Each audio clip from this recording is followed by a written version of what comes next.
The classroom buzzed with energy as students settled into their seats. Maya, a bright and confident black girl with a love for learning, was ready for another day. She always sat in the front row, eager to participate. Ms. Rogers, the teacher, walked in, her heels clicking against the floor. She glanced at Maya, her expression cold and indifferent. "All right, class," Ms. Rogers began, holding a textbook. "Who can tell me the capital of France?" Maya shot her hand up immediately. Before Ms. Rogers even glanced her way, she called on another student. "Yes, Daniel." Daniel hesitated and answered incorrectly. Maya's hand was still raised. Ms. Rogers sighed. "Maya, do you even know the answer? Or are you just showing off again?" The room fell silent. Maya's cheeks burned as she quietly lowered her hand. This wasn't the first time Maya felt targeted. Over the weeks, Ms. Rogers often ignored her contributions or made snide comments.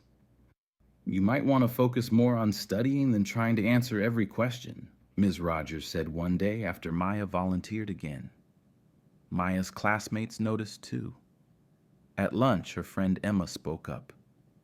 "She's always so mean to you.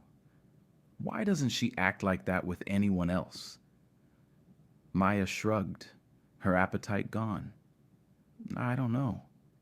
Maybe she just doesn't like me."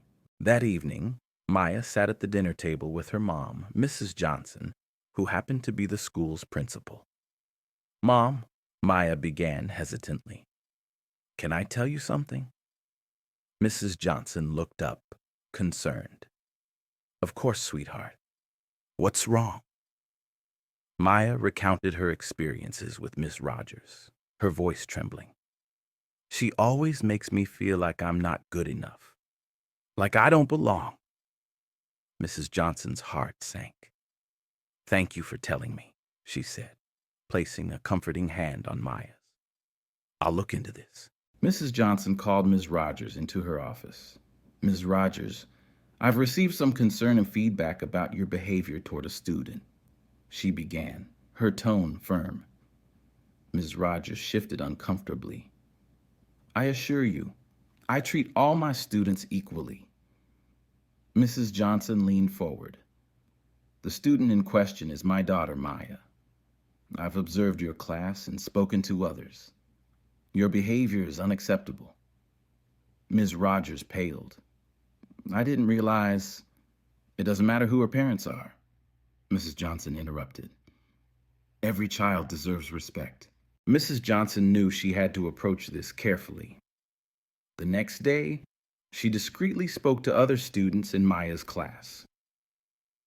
"Have you noticed anything unusual about how Ms. Rogers treats Maya?" she asked one student. "Yeah," the student admitted. "She's kind of mean to her. Like, more than anyone else."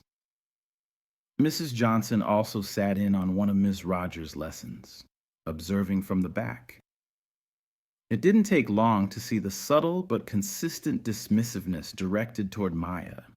Ms. Rogers was placed on immediate suspension while the school initiated diversity training for all staff. Mrs. Johnson addressed the school in a special assembly.